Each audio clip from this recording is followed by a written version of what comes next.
I will start by telling you what I learned from this video. I know that I haven't even started working, but let me tell you this. Maintenance is not about me, a European guy, jumping on the aquarium with some scissors and trimming plants. It's about enforcing a view, enforcing a dream, enforcing something that somebody has created. In our case, it is Yusuke Oma from ADA Japan. Oma-san, thank you so much for the list that you sent me. That list taught me that I shouldn't just, go be a go-getter. Be somebody who just trims everything around, throws everything around, and not approach the whole aquarium hobby with some finesse, with some mind, not like me, a mindless trimmer, right? Okay, welcome to the beautiful world of aquascaping. I'm gonna quote him on this. I love the way that he sends me this letter. First of all, very humble, very polite, very Japanese. I love that culture. Following the maintenance instruction, this paper, will bring it closer, the aquarium, will bring it closer to the intended finished look and enhance its natural feel. Please make the suggested improvements. I love that. Please make the suggested improvements. There's no argument in this. And I don't argue with you, Oma-san. So there are 10 points that I need to address. Point number 1, the lily pipes. The lily pipe that we use here, the inflow of the filter, is too short, which means that the circular movement of the water flow will not help bring nutrient CO2 to the plants. If you don't have an inflow pipe that is taking the water from the bottom part of the aquarium, you will not have enough flow at the bottom, so the water will not move enough at the bottom, and then nutrient deficiencies can start to appear. So for that, I'm going to change that lily pipe first. It's much longer. So point number 1, check, we addressed the biological issue. He doesn't like the growth of Sagittaria, Tenellus and hairgrass. These foreground plants are not growing properly. That could actually be because of the length of the inflow. It could be a nutrient issue or a trimming thing. He doesn't like the way that these plants are growing, and he's inquiring about the trimming frequency, and this was actually trimmed 2 weeks ago. Hence, when we trim it, we need to be careful not to trim the higher plants, because if we do that, there's not going to be any variety visible. Everything is going to be just a flat green foreground carpet, okay? So when we do trim, we have to be, oh, I love the cichlid. Check this guy out. Foreground plants, there's nothing to be done about that. Only mental note to ourselves, do not trim everything all at once in the foreground. Be careful with the trimming. That was a question. He would like to see some more height. So the question is, do we want to just jump in, or do we want to think about it? And we want to think about it. So next time you're going to do maintenance, you're not going to commit the same mistakes, hence bringing the aquarium back to the original idea. That's the idea. Get it? European head. Get it? Because I didn't. Now I do. Cyperus planting on the right is too large. Thin them out. Cut about 30% of the outer leaves. Okay, that is an easy task. So I'm going to take my favorite scissors. These are the curved ADA scissors. Just going to remove a little bit of water so that I can stick my hand in. Taking 30% out. Not 40, not 20, 30. The outer leaves have to go. And I'm trimming from the bottom.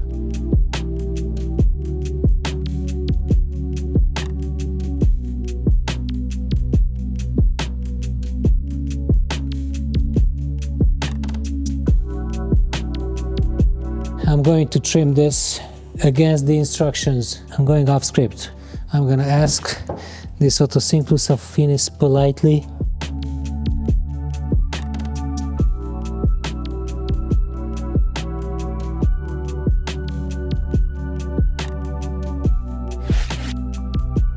We're still at point number 3. Also, since all plants look the same size, trim backside plants smaller and keep the front ones larger. He thinks, and I completely agree with that, if we want to have a graduation towards the back, the front ones should be higher from the cyperus.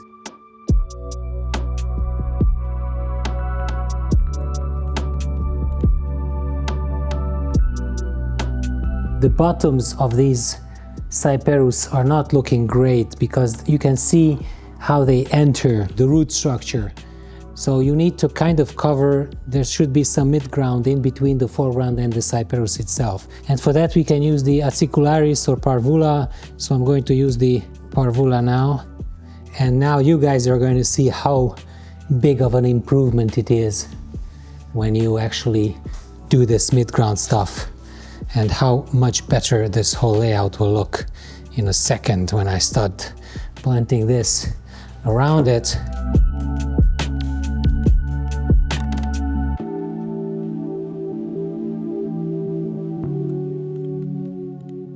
Point number 3, check.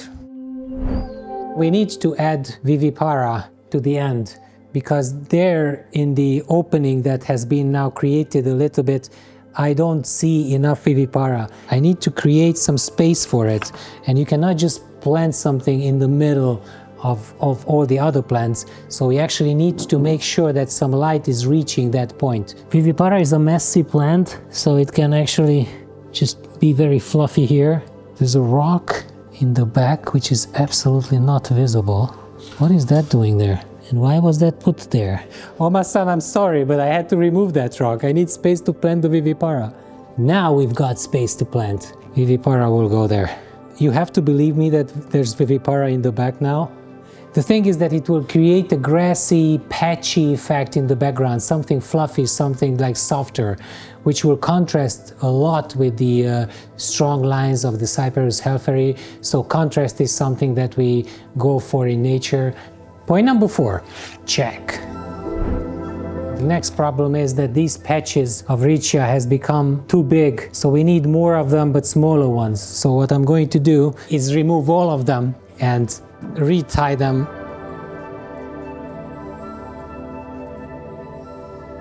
So let's tie some Riccia now. I'm using the Terra line. Yeah, he wants me to actually have more pieces of this.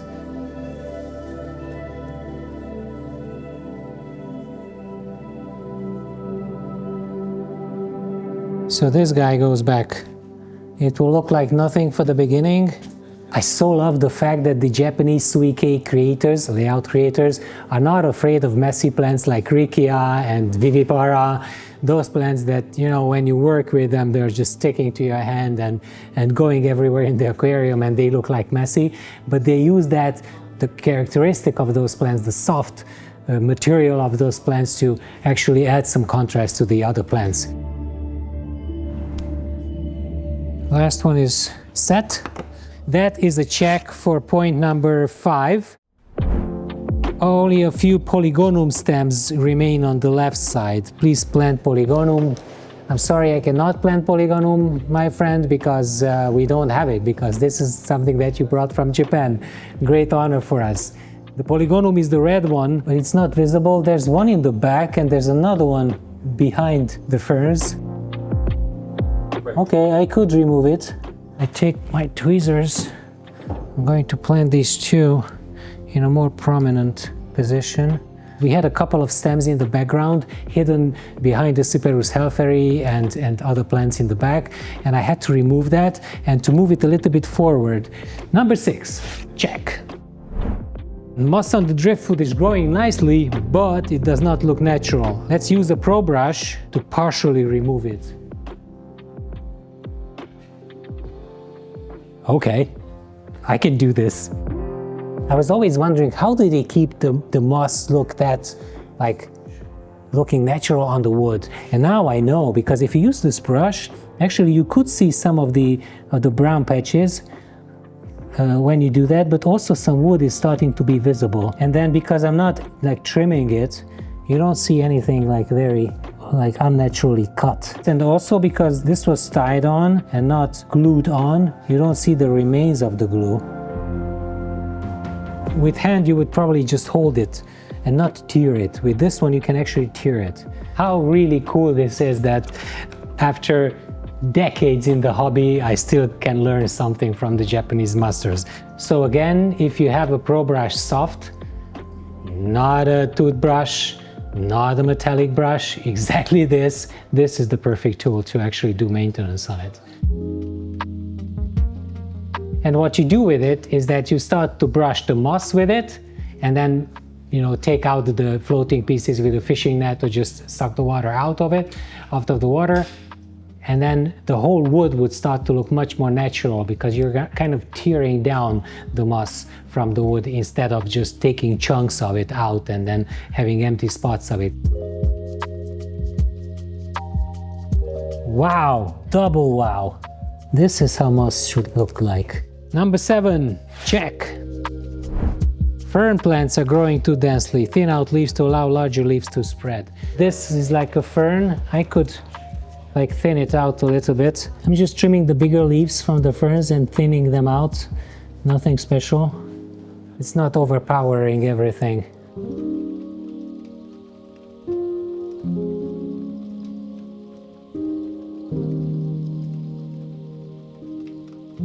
Point number 8, check. Point number 9 is general plant growth. If we are unhappy with that, we should add the root tabs, the root fertilizers. Those will help with the plants in general. I don't think that we will add it at this point. Maybe I will ask our maintenance team members to actually add some root tabs to help the growth if we're unhappy about how this grows. Okay, this was point number 9, check. The last point is the growth of that mayaka in the back. The paling is visible on the mayaka on the left side, and in order to address that, you can use the ADA Aqua Plus, which is a really good iron fertilizer with a good smell. I always liked it. Like a smoky. I know, it's like a barbecue. This is the best smell, so if you guys buy this for the smell, I completely understand. I will add it after I do the maintenance work. Point number 10, check. And with that, I am ready with the official list sent by Oma-san. Thank you again for that really, really useful tool that you gave in my hand, and for all the information that I learned from you. I'm eternally grateful. And with that said, I'm going to do water change right now. Changing the water is pretty straightforward. I open the tap and then do this, and all the debris is going to come out. I'm going to clean the soil to remove as much debris, plantlets and moss that got stuck in there as much as possible.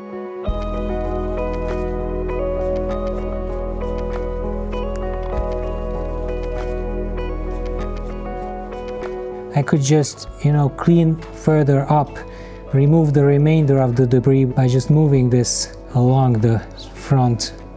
50% water change. I'm going to fill it up with water and do the final tweaking. Before I fill up the tank completely, I want to add 2 Sagittaria pots to the foreground, because they were trimmed and they're not growing nicely, so I want to boost the layout a little bit. It helped it so much that I want to add another pot. Now I'm happy with it. The foreground is okay. Let's do the stems quickly in the back. After I fill it up, I'm going to probably do another trimming for the stem plants, because those will need a little bit of tidying up. That was not on the list, but I saw that and it's obvious that needs a little bit of trimming, okay? So trimming is not only trimming stem plants, that's the +1 that I'm going to do today.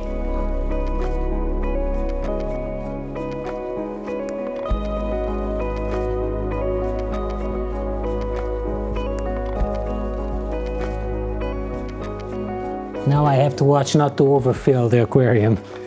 When it's silence behind me, that's the sound of danger.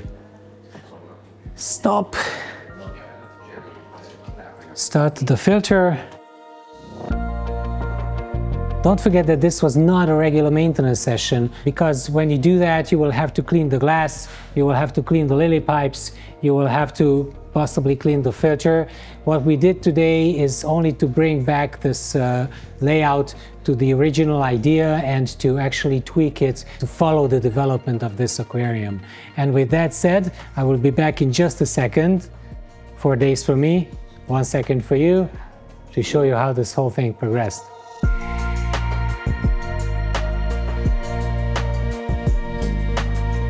I am here 4 days after finishing the maintenance session on this aquarium. You shouldn't expect anything like revolutionary out of this process because I didn't change it all. So the main thing about these nature aquariums is that you actually just bring it back to a manageable level, and you want the plants to actually look dense in the layout. What we achieved though is that we accentuated all the different stems in the background, so those are visible. The ferns are no longer dominating the scape, so it's perfectly healthy like that. The Pinnatifida is perfect.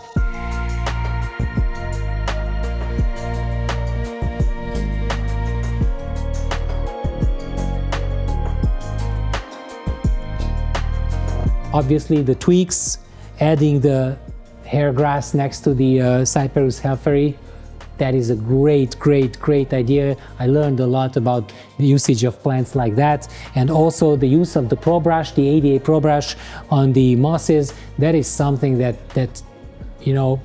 stunned everybody at Green Aqua. So I think that we have a new, very powerful tool in our hands to actually use these mosses on the wood without gluing, without exposing glue when you remove it. So that is a great thing.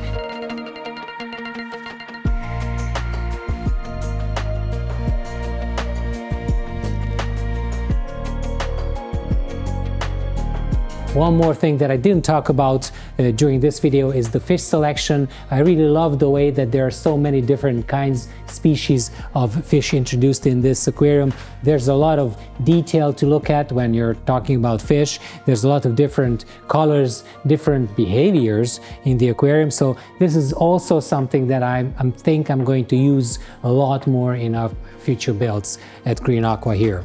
With that said, I hope that you like this video, and I hope that you like this session. Let me know whether you like the before or after part.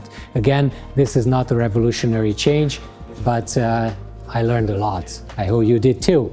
And if you want to see how this aquarium was built, you can check out this video, because Oma-san was also teaching us a lot of insights about how this whole aquascaping hobby, the nature aquarium hobby, works. We'll see you next time. Bye-bye.